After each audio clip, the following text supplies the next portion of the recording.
بسم الله الرحمن الرحيم. الرحمن علم القرآن.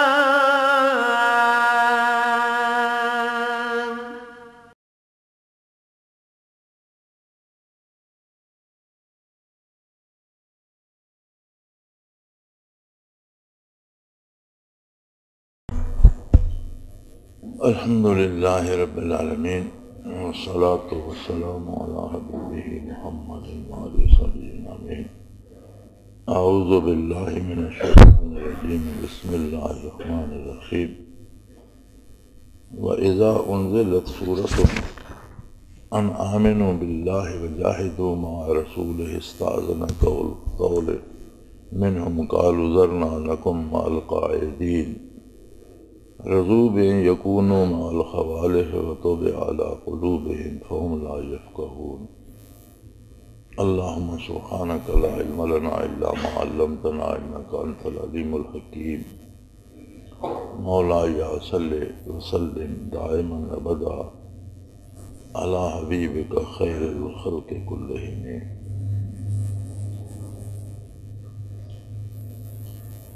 نبی کریم صلی اللہ تعالی علیہ وآلہ وسلم کی بعثت عالی چونکہ ساری انسانیت اور سارے زمانوں کے لیے تھی، اور بعثت عالی کا پیغام پہنچانا آپ کے فرائض عالی میں سے تھا،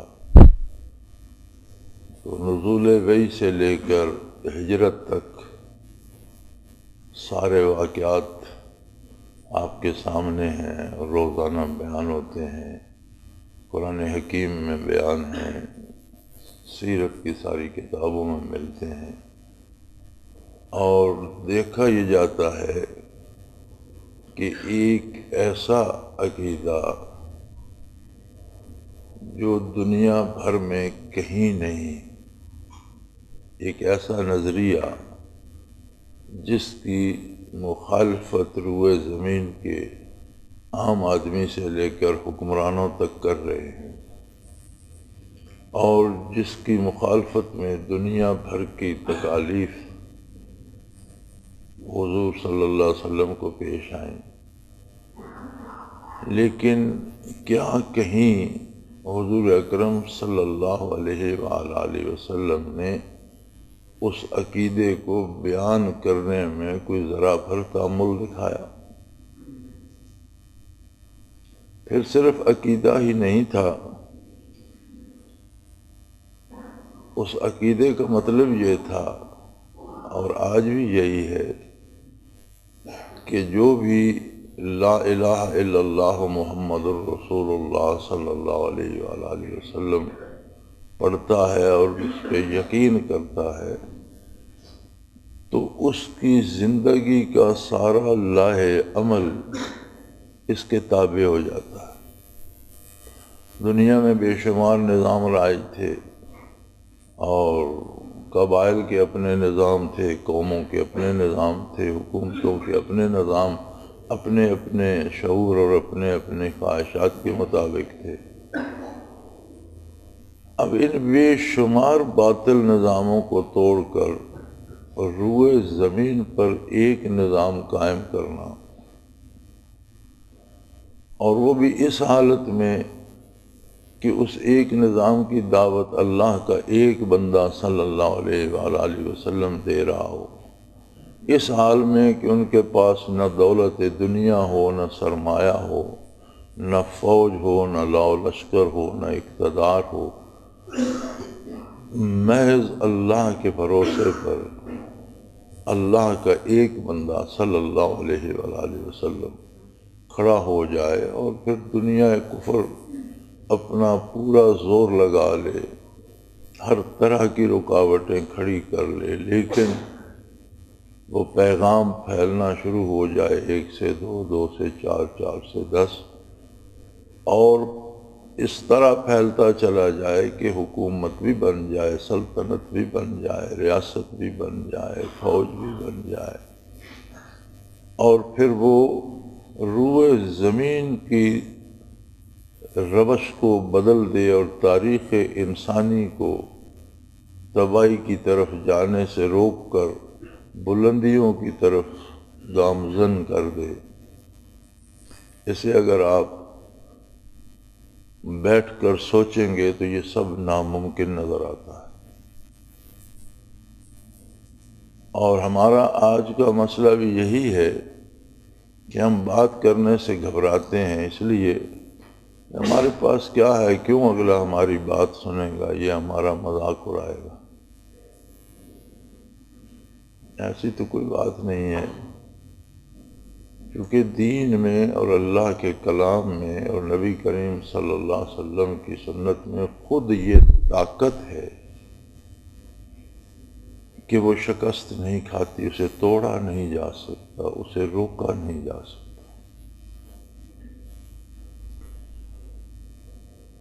اور اسے بیان نہ کرنا اس ڈر سے کہ لوگ مجھے کیا کہیں گے، یا لوگ میرا مذاق اڑائیں گے، یا اس میں میری شان میں فرق آئے گا، تو اس سوچ کو قرآن حکیم نے منافقوں کا فعل قرار دیا ہے۔ قرآن کی نظر میں اگر کوئی بندہ ایسا کرتا ہے تو یہ فعل مومن کو زیب نہیں دیتا، یہ منافق کا کام ہے۔ جس طرح اس آیہ کریمہ میں منافقوں کی حالت پہ بحث کرتی فرمایا وَإِذَا أُنزِلَتْ سُورَةٌ أَنْ آمِنُوا بِاللَّهِ وَجَاهِدُوا مَعَ رَسُولِهِ کہ جب کوئی صورت نازل ہوتی ہے اور اس میں حکم ہوتا ہے کہ اللہ پر ایمان لاؤ، اور ایمان کا تقاضا یہ ہے کہ اللہ کے رسول صلی اللہ علیہ وآلہ وسلم کے ساتھ جہاد میں شریک ہو جاؤ، یعنی ایمان لانے کے بعد سب سے پہلا کام جو اور سب سے اہم ذمہ داری جو مومن کی ہے وہ جہاد ہے۔ اور جہاد سے یہ نہ سمجھا جائے کہ صرف جہاد بالسیف ہی جہاد ہے، ہر وہ کوشش جو احیاء دین کے لیے کی جائے گی، ہر وہ کام جو اطاعت الہی میں کیا جائے گا، یہ سب جہاد ہے۔ تو ایمان کا تقاضا ہی یہ ہے کہ سب سے پہلے اس دعوت الہیہ کو عام کرنے میں رسول اللہ صلی اللہ علیہ وسلم کے ہم رکاب شریک ہو جاؤ۔ جہاد بالسیف یا قتال کی باری تب آتی ہے جب کفر اس میں رکاوٹ ڈالتا ہے، اور پھر رکاوٹ زبانی سے بڑھ کر عملی رکاوٹ تک چلی جاتی ہے، اور جب کفر تلوار اٹھاتا ہے تو پھر مومن کو بھی تلوار اٹھانا پڑتی ہے۔ تو ہوتا یہ ہے، فرمایا کہ استاذنک اولو الطول منہم، ایسے لوگ جن میں قوت کار ہے، بات کر سکتے ہیں، ایسے لوگ جن کے پاس سرمایہ ہے اور وہ دین کی آبیاری کے لیے سرمایہ خرچ کر سکتے ہیں، ایسے لوگ جو صحت مند ہیں، تنوع مند ہیں، فن حرب و ضرب کے ماہر ہیں، تلوار چلانا جانتے ہیں، لیکن آپ صلی اللہ علیہ وسلم کے رکاب جہاد میں جانے سے معذرت کر رہے ہیں۔ استاذنک اولو الطول منہم، یعنی جن کے پاس استعداد ہے، صاحب استعداد لوگ بھی کام کرنے سے معذرت کرتے ہیں، اور آپ سے عرض کرتے ہیں کہ یا رسول اللہ ہمیں یہ مجبوری ہے، وہ مجبوری ہے، ہم سے نہیں ہو سکتا، ہمیں اس سے مستثنیٰ کر دیجئے۔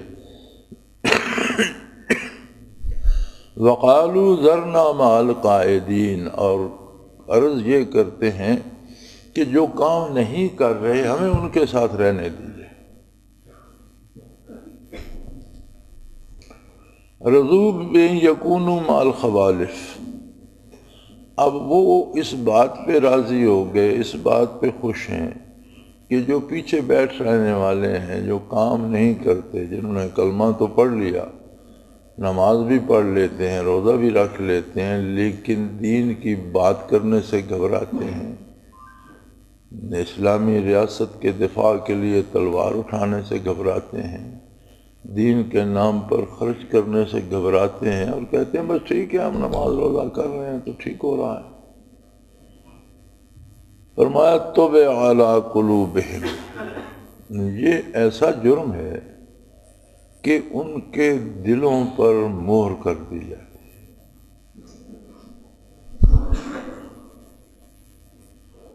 انسان کے پاس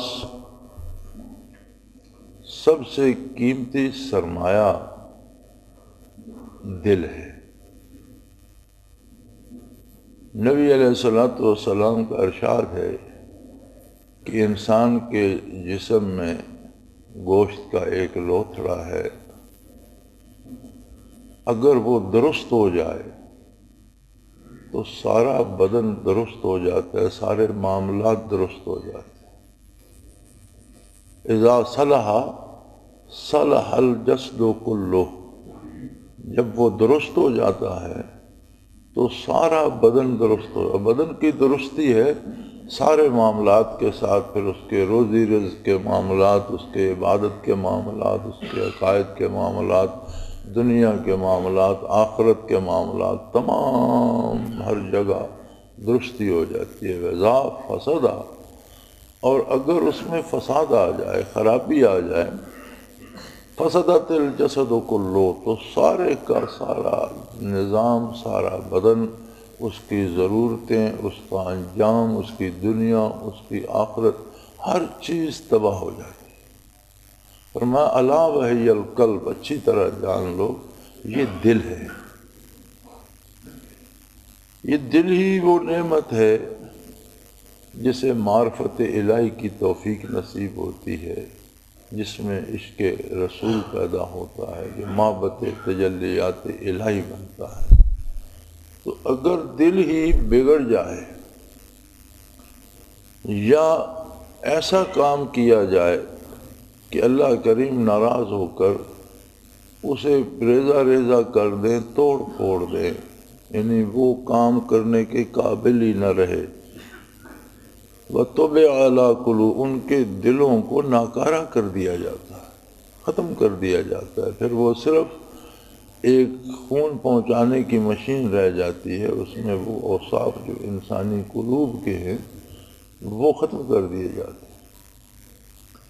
اور یہ ایسا مرض ہے کہ فَهُمْ لَا يَفْقَهُونَ، جب دل تباہ ہو جائے تو عقل بھی اندھی ہو جاتی ہے۔ پھر ایسے لوگ برائی میں، گناہ میں دھنستے چلے جاتے ہیں اور یہ سوچ بھی نہیں سکتے کہ ہم کر کیا رہے ہیں، اس کا انجام کیا ہوگا، اس کا نتیجہ دنیا میں کیا ہوگا، آخرت میں کیا ہوگا۔ اپنے طور پر تو بڑی کامیابیاں حاصل کر رہے ہوتے ہیں، لیکن وہ کامیابیاں انہیں لمحہ بلمحہ تباہی کی طرف لے جا رہی ہوتی ہیں۔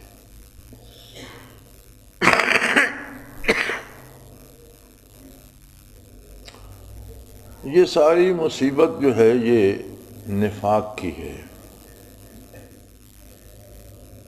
اور منافقت کیا تھی؟ منافقت یہ تھی کہ کلمہ پڑھ لو، نمازیں پڑھو، اور ایک جو دنیاوی عزت، احترام یا فائدے ہیں وہ حاصل کرو، جہاں کچھ پلے سے دینا پڑے وہاں سے کنی کترا جا، یہ اس کی سزا تھی۔ تو بندے مومن کو یہ اندازہ کرنا چاہیے کہ کافر یا منافق جیسا کوئی کام اس سے سرزد نہ ہو۔ ہوتا یہ ہے کہ بندہ ہوتا تو مومن ہے، لیکن بعض اوقات فعل ایسا صادر ہو جاتا ہے جو ایمان کے ساتھ میل نہیں کھاتا، جو مومن کی خصوصیات میں نہیں ہوتا۔ جیسے نبی کریم صلی اللہ علیہ وآلہ وسلم کا ارشاد عالی ہے، من ترک الصلاة متعمدا فقد کفر، او کما قال رسول اللہ صلی اللہ علیہ وسلم۔ تو تمام علماء کے نزدیک ترک صلاۃ فسق ہے، کفر نہیں ہے۔ اگر کوئی شخص انکار کرتا ہے تو وہ کافر ہے، انکار نہیں کرتا لیکن ادا بھی نہیں کرتا تو وہ فاسق ہے، گناہ گار ہے۔ تو حضور نے فرمایا فقط کفر، تو اس نے کفر کیا۔ اس حدیث پاک کی تشریح میں علماء حق لکھتے ہیں کہ اس نے کام ایسا کیا جو کافر کرتے ہیں، یعنی اس نے مسلمان ہوتے ہوئے کافروں جیسا کام کیا جو اسے زیب نہیں دیتا۔ اسی طرح مسلمان ہوتے ہوئے بندہ منافقوں جیسا کام کر جاتا ہے جو اسے زیب نہیں دیتا، اور توبہ نصیب ہو جائے، رجوع اللہ نصیب ہو جائے تو اللہ غفور رحیم ہے۔ اور ہماری بہت بڑی بد نصیبی ہے کہ پہلی بات یہ کہ انسانی علوم اور شعور اتنا وسیع ہے ہی نہیں کہ وہ صفات باری کا ادراک کر سکے، لیکن اللہ کی جو صفت رحمت ہے، کم از کم بندے کو یہ پتہ ہونا چاہیے کہ اللہ میرے علوم، فہم اور ادراک سے زیادہ، بہت ہی زیادہ رحیم ہے، رحم کرنے والا، اور مجھے اللہ کریم سے بھاگنے کی ضرورت نہیں، اس لیے کہ میں بھاگ کر کہیں جا نہیں سکتا، اور اللہ ایسا کریم ہے کہ جسے کوئی بندہ اہمیت دینے کو تیار نہیں، جس کی بات سننے کو کوئی تیار نہیں، وہ اس کے لیے بھی 5 وقت اپنے خادموں سے اعلان کرواتا ہے کہ آ جاؤ میری بارگاہ میں آؤ، اپنے دکھ درد مجھ سے بیان کرو، مجھ سے باتیں کرو، اور میری رحمت سمیٹ کر لے جاؤ۔ تو چاہیے کہ بندہ اللہ کی رحمت سے ہمیشہ پر امید رہے، غلطی ہو جائے تو توبہ کرے، اور سب سے بڑا مجاہدہ یہ ہے کہ دوسرے لوگوں کو بھی دعوت اللہ دی جائے، کفار تک پہ محنت کی جائے، منافقین پہ محنت کی جائے، مشرکین پہ محنت کی جائے۔ جب یہ ضروری ہے تو اگر ایسا بد نصیب عید آ گیا ہے کہ مسلمان ترک عمل میں گرفتار ہو گئے ہیں، تو ان پر محنت کرنا تو سب سے زیادہ ضروری اور اہمیت کا حامل ہے۔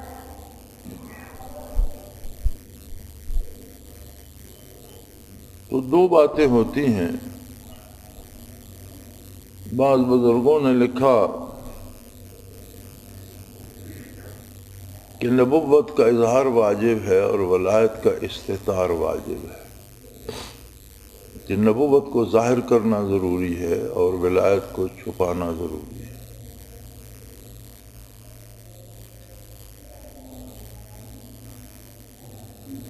لیکن شاید ہم لوگوں نے اس کا مفہوم غلط لیا ہے۔ ولایت کو چھپانے سے مراد یہ ہے کہ خواہ مخواہ اپنے نام سے کرامات منسوب کر کے اپنی بڑائی بیان نہ کرتا۔ نبی کو جو معجزہ نصیب ہوتا ہے وہ نبوت کی شہادت اور دلیل ہوتا ہے، اور نبی اسے بیان کرتا ہے، اور اللہ کا نبی اپنی بڑائی کے لیے نہیں، اپنے دعوے کی صداقت کے لیے بیان کرتا ہے۔ اور نبی کی نبوت کو تسلیم کرنا ایمان لانے کی شرط ہوتی ہے، مومن بننے کی شرط ہوتی ہے۔ اس لیے انبیاء اپنے معجزات کو بیان بھی فرماتے ہیں، ان کا ظہور بھی علی الاعلان ہوتا ہے، اور ان کا بیان کرنا ضروری بھی ہوتا ہے۔ اب ولی کی ولایت پہ ایمان لانا کوئی شرط ایمان نہیں ہے، یہ کوئی مجبوری نہیں ہے کہ ہم کسی کو ولی تسلیم کریں۔ اس لیے مختلف باتوں کو کرامت بنا کر بیان کرنا جس میں اپنی بڑائی کا پہلو پایا جائے، اس سے یہ مراد ہے کہ اس کا استتار واجب ہے۔ یعنی اگر کوئی آپ سے واقعی ایسی بات صادر ہو بھی جائے تو اس کا اعلان نہ کرتے پھریں کہ آپ کی ولایت کو ماننا کوئی شرط ایمان نہیں ہے۔ اب اس سے یہ سمجھ لینا کہ ذکر کی دعوت ہی دینا یا ذکر کے فضائل بتانا یا تصوف کا کام کرنا ہی جو ہے وہ ظاہر نہیں کرنا چاہیے، تو یہ تو سارا دین مٹا دینے کے مطابق۔ حضرت رحمۃ اللہ علیہ نے اسی کے جواب میں فرمایا تھا کہ اگر تو یہ سب دین ہے اور ہم اللہ کی عظمت کے لیے لوگوں کو دعوت دے رہے ہیں، اور ہم لوگوں کو ان کے دلوں میں خلوص پیدا کرنے کے لیے دعوت دے رہے ہیں، انہیں استعداد کار ان میں پیدا کرنے کی دعوت دے رہے ہیں، تو اگر یہ دین ہے تو پھر تو یہ ضروری ہے، اور اگر یہ دین نہیں ہے تو پھر لوگوں کو دعوت کیا دینا چاہیے؟ پھر تو ہمیں چھوڑ دینا چاہیے۔ دین تو چھپایا نہیں جا سکتا، دین تو بتایا جائے گا، دین کی تو دعوت دی جائے گی۔ تو اس لیے ضروری ہے کہ ہر ساتھی داعی بھی ہو، دعوت دینے والا بھی ہو۔ ہم نے چیزوں کو عجیب طریقے سے بانٹ لیا ہے، اور جو کام کوئی کر رہا ہے اس میں خرابی یہ آ گئی ہے کہ وہ کہتا ہے صرف یہی دین ہے، حالانکہ وہ شعبے سارے دین ہی کے ہیں۔ اگر کوئی قاعدہ سے پارہ پڑھا رہا ہے تو وہ بھی دین کا کام کر رہا ہے، اور کوئی منتہی کتابیں پڑھا رہا ہے تو وہ بھی دین کا کام کر رہا ہے، کوئی جہاد کی ترویج کر رہا ہے تو وہ بھی دین کا کام کر رہا ہے، کوئی لوگوں کو اعمال کی تلقین کر رہا ہے تو وہ بھی دین کا کام کر رہا ہے، کوئی تبلیغ کر رہا ہے وہ بھی دین کا کر رہا ہے۔ لیکن ہماری اب بدبختی یہ ہے کہ ہم نے ایک کام جو ہم کر رہے ہیں ہم نے یہ اصرار کرنا شروع کر دیا کہ یہی دین ہے، اس کے باہر دین کوئی نہیں۔ تو اگر اس کی بجائے یہ سمجھا جائے کہ یہ بھی دین ہے تو درست ہے، سارے کام دین کا شعبہ ہے، اور ان میں ایک اتحاد ہونا چاہیے، ایک نظم ہونا چاہیے، ایک ترتیب ہونی چاہیے، تاکہ سارے مل کر کام کریں۔ لیکن بہرحال جو بھی صوفی ہوتا ہے، جو سالک ہوتا ہے، جو راہ تصوف پہ اللہ جسے توفیق دیتے ہیں چلنے کی، یہ کسی ایک شعبے میں کام نہیں کرتا۔ حضرت رحمۃ اللہ تعالیٰ علیہ فرمایا کرتے تھے کہ صوفی اجیر ہوتا ہے۔ جو خادم ہوتے ہیں ان کے مختلف شعبے ہوتے ہیں، اب ایک دھوبی ہے وہ صرف کپڑے دھوئے گا، ایک حجام ہے وہ صرف حجامت بنائے گا، ایک جوتے بنانے والا ہے وہ صرف جوتے بنائے گا، وہ پانی لانے والا ہے وہ صرف پانی لائے گا، کھانا بنانے والا ہے باورچی ہے وہ صرف کھانا بنائے گا۔ تو حضرت فرماتے تھے کہ صوفی کا ایک شعبہ نہیں ہوتا، صوفی اجیر ہوتا ہے۔ اجیر اس غلام کو کہتے ہیں کہ وقت ضرورت جو کام ہو اسے کہا جائے، کھانے کی ضرورت اسے کہو کھانا بنا دو، اسے کھانا بنانا آتا ہو، کپڑے دھونے کی ضرورت اسے کہو کپڑے دھو لو وہ دھو لائے، اسے کہو جو بھی خدمت ہو اس سے ہر خدمت لی جا سکتی ہے، وہ ہر شعبے میں کام کرتا ہے۔ تو صوفی اجیر ہوتا ہے، جسے نے اس راستے پہ چلنا ہے اسے تدریس بھی کرنی ہے، تبلیغ بھی کرنی ہے، جہاد بھی کرنا ہے، زندگی کے ہر شعبے میں کام کرنا ہے۔ اور یہ دور چونکہ عمومی گمراہی کا ہے، اور میں نے جو سمجھا ہے، جو منظر میرے سامنے ہے دنیا کا، اور جن حالات تک میں سمجھتا ہوں روز کے میل جول سے، ملاقات سے، ای میل سے، ٹیلی ویژن سے، اخبارات سے، تو میں اس نتیجے پہ پہنچا ہوں کہ یہ عید عمومی گمراہی کا ہے، اور اس میں سوائے ذکر قلبی کی اب کوئی جائے پناہ نہیں رہی۔ اگر کسی کو یہ نصیب نہیں ہے تو بڑا خوش قسمت ہے کہ وہ عقائد بھی بچا کر لے جائے، اعمال کی بات تو دور ہے۔ اور اس زمانے میں جو بندہ عقیدہ بچا کر دنیا سے چلا جائے، میں سمجھتا ہوں کہ وہ ولی اللہ ہے،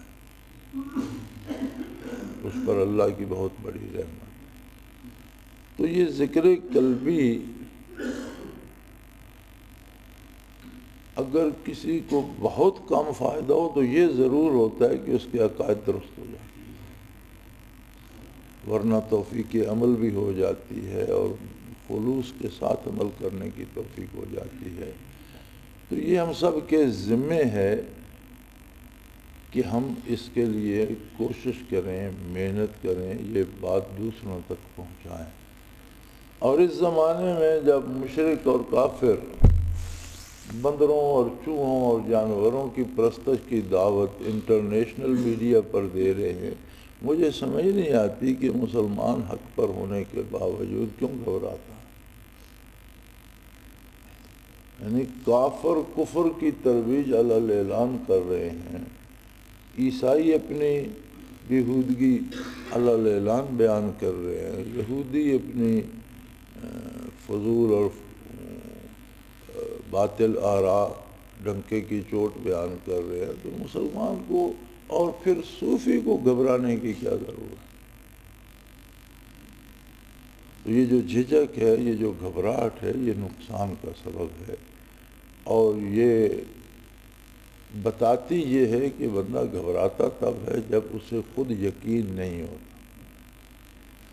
مجھے بعض لوگوں کے پیغام یہ خطوط آتے بھی ہیں کہ میں بات کرنے سے گھبراتا ہوں، تو میں کہتا ہوں کہ بات اگر آپ نے کوئی دنیا کا کام کرنا ہو تو آپ نہیں گھبراتے، کوئی چیز خریدنی ہو بیچنی ہو تو نہیں گھبراتے، تو دین کی بات کرنے سے گھبراتے کیوں ہے؟ لگتا یہ ہے کہ ابھی آپ کے اپنے دل کو وہ کیفیت یقین کی حاصل نہیں ہے کہ وہ اسے تسلی ہو جائے۔ تو جب اپنے اندر تھوڑی سی کمی ہوتی ہے یقین میں، اور اسی کو ایمان کہتے ہیں، تو آدمی بات کرنے سے گھبراتا ہے، تو خود پتہ نہیں یہ سچ ہے کہ نہیں۔ تو جب خود اس میں مبتلا ہوگا کہ پتہ نہیں یہ ٹھیک بھی ہے کہ نہیں، تو دوسرے کے سامنے بیان کیسے کرے گا؟ جب خود کو یقین کامل نصیب ہو جائے تو گھبراہٹ نہیں ہوتی۔ اللہ کریم سب کو توفیق عمل دے، لیکن اس کو اپنی مجاہدے کا اولین حصہ سمجھے۔ صرف ذکر کرنے سے، صرف لطائف کرنے سے اور صرف اجتماع میں آنے سے بات نہیں بنے گی، اس کو دوسروں تک پہنچانا بھی بنیادی ضرورت ہے، اور اس عہد میں تو بہت ہی ضروری ہے کہ جب دنیا سے خلوص اٹھ رہا ہے، علم اٹھ رہا ہے، عمل اٹھ رہا ہے، تو ایک راستہ، ایک نعمت آپ کے علم میں ہے کہ اس دکھ کا مداوع اس سے ہو سکتا ہے، تو ضروری ہے کہ اسے دوسروں تک پہنچایا جائے۔ اللہ کریم اس کی توفیق دیں اور قبول فرمائیں۔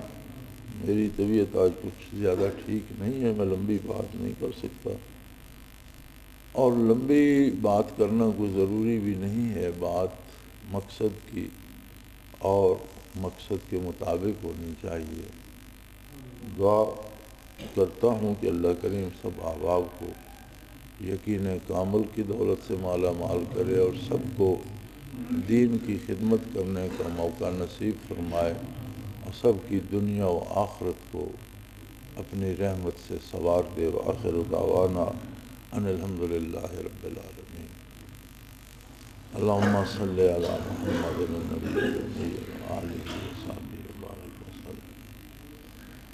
اللہم ربنا لا تقتلنا بغضبک ولا تہلکنا بعذابک واعف عنا قبل ذلک۔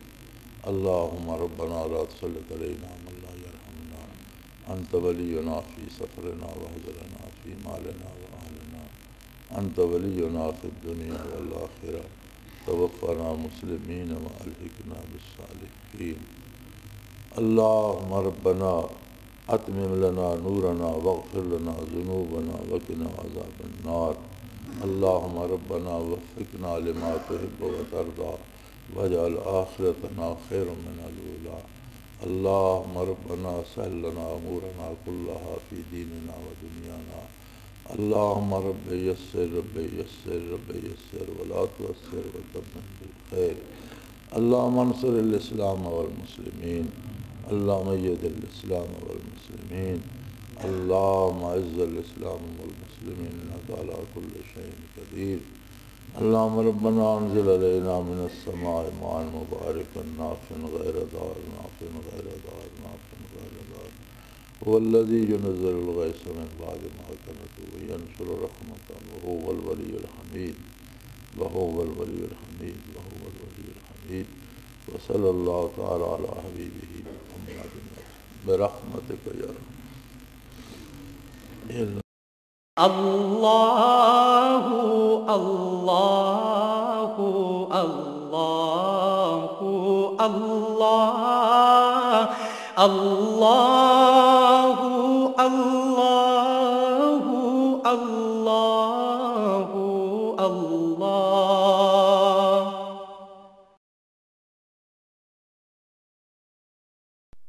حضرت امیر محمد اکرم آبان مد ذلہ العالی دارالعرفان منارہ ضلع چکوال میں سالہ سال سے قرآن و حدیث کے اوپر خطابات کر رہے ہیں اور سلسلہ نقشبندیہ اویسیہ کے مطابق لوگوں کو ذکر الہی کی تربیت دے رہے ہیں۔ وہ قرآن پاک کی تفسیر ترتیب وار بیان کر رہے ہیں۔ تفسیر قرآن کو وہ موجودہ ملکی اور بین الاقوامی حالات کے مطابق بیان کرتے ہیں۔ موٹر وے سے کلر کہار کے انٹرچینج سے نکلتے ہوئے کلر کہار کی جھیل سے ہوتے ہوئے میانی، بوچھال اور نور پور سے گزرتے ہوئے دارالعرفان منارہ پہنچ سکتے ہیں۔ حضرت امیر محمد اکرم آبان نے بچیوں اور بچوں کی دینی اور دنیاوی تعلیم کے لیے سقارہ اکیڈمی کے نام سے ایک درسگاہ بھی قائم کی ہے، جس کا افتتاح ملک پاکستان کے صدر جنرل محمد ضیاء الحق نے اپنے دست مبارک سے کیا تھا۔ وہ تمام احباب جو اسلام کی طلب رکھتے ہیں ان سے گزارش ہے کہ دارالعرفان منارہ ضلع چکوال میں امیر محمد اکرم آبان صاحب کے خطابات سے مستفید ہوں۔ وہ ہر جمعے کو نماز سے پہلے بیان فرماتے ہیں۔ ہر ماہ کی پہلی اتوار کو ماہانہ اجتماع ہوتا ہے جس میں آپ خصوصی خطاب فرماتے ہیں اور پاکستان کے چاروں صوبوں سے احباب اس اجتماع میں شرکت کرتے ہیں۔ اس کے علاوہ یہاں سال میں 2 مرکزی اجتماعات بھی ہوتے ہیں، ایک رمضان المبارک میں اعتکاف کا اجتماع اور دوسرا جولائی اور اگست میں 40 دن کا اجتماع ہوتا ہے جس میں روحانی تربیت کی جاتی ہے۔ اپنا خون سیماب دے کر اتنا ہم کر جائیں گے، نام آقا کا چمن میں پھر رقم کر جائیں گے۔